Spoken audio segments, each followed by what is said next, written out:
大王，赵王妃求见。谁？太后的姐姐乌古里，已故赵王的夫人。这么晚了，她来做什么？难道是替她妹妹来嘲笑我的吗？那大王是见还是不见？见，堂堂大辽亲王，还怕他个娘们不成？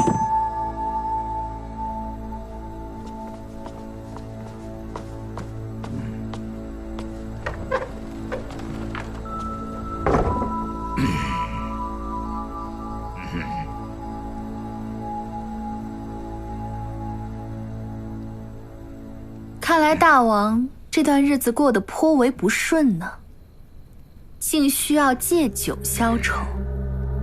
哼，本王在自己家里喝酒，太后也要管吗？我是李胡皇太叔的儿媳，是赵王的王妃，与太后何干呢？那么，王妃今晚找我，有何指教啊？指教不敢当，只是听说大王在焦山上曾经说过几句公道话，如今却被挤兑的全无立足之地。想起先夫在世时，也曾是一样的郁郁不得志，所以我这魏王人便过来看看。那日本王在焦山上只是一时不慎，失言了。王妃若是替太后来问罪，那明日本王就上一道请罪的折子。我诚心诚意的来，大王却言辞躲闪。哼，既然大王已经服软，那乌古里这趟就当是白来了。告辞。王妃，你真的以为我在焦山上说的那些话还有些道理？皇位上坐的可是你的亲外甥。亲外甥，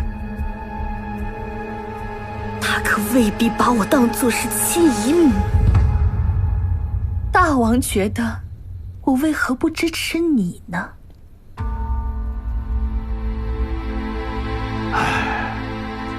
赵王若是活着，必是宗室主王之首，众人公推的新君人选呐。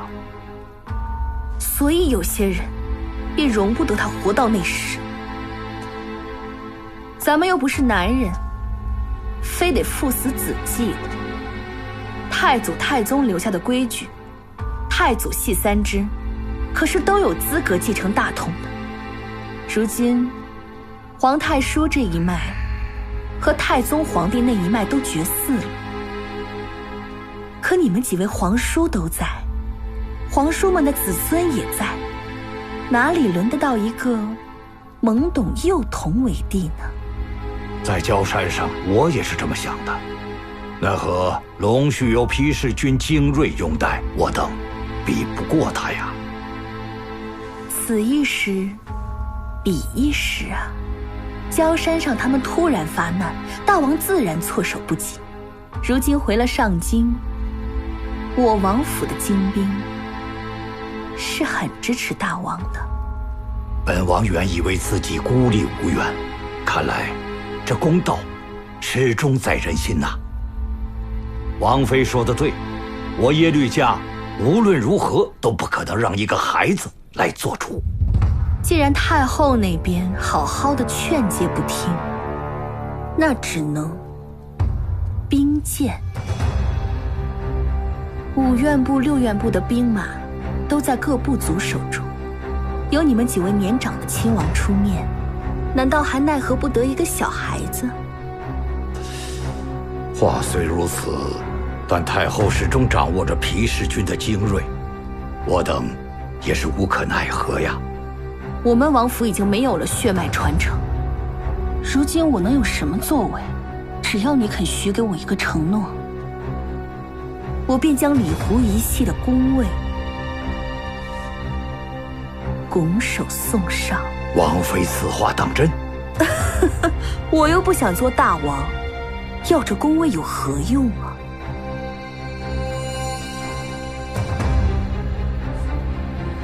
容本王再考虑考虑。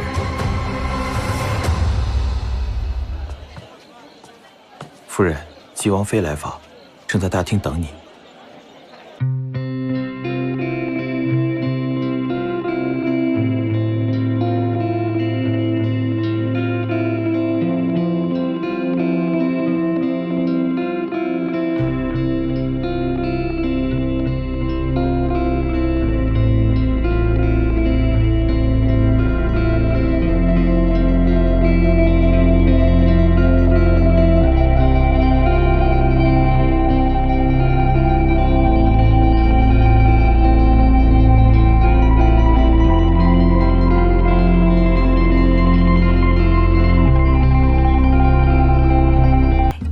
赵王妃，我也知道你为何此时出去。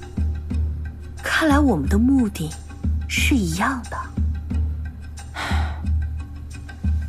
我们本来都是相夫教子，一心求个清静，想要过好自己日子的小女人。可是不知道为什么，藤里天神却让我们承受这样的丧夫丧子之痛。有人毁了我们的家，我们却只能眼睁睁地看着。这世道太过不公。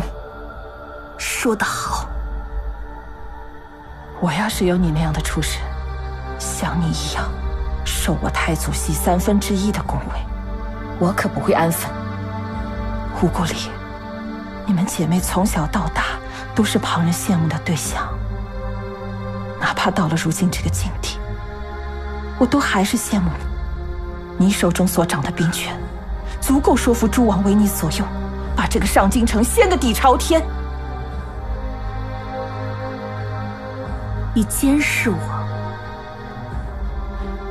我何必监视你？只是事情从上京传到幽州，我就猜到你会这么做。吴国里，其实我们是同一种人，以父为天，夫死从子。只是，如今这个世上，再也没有值得我们牵挂的了。即便如此，你又有什么资格与我谈合作呀？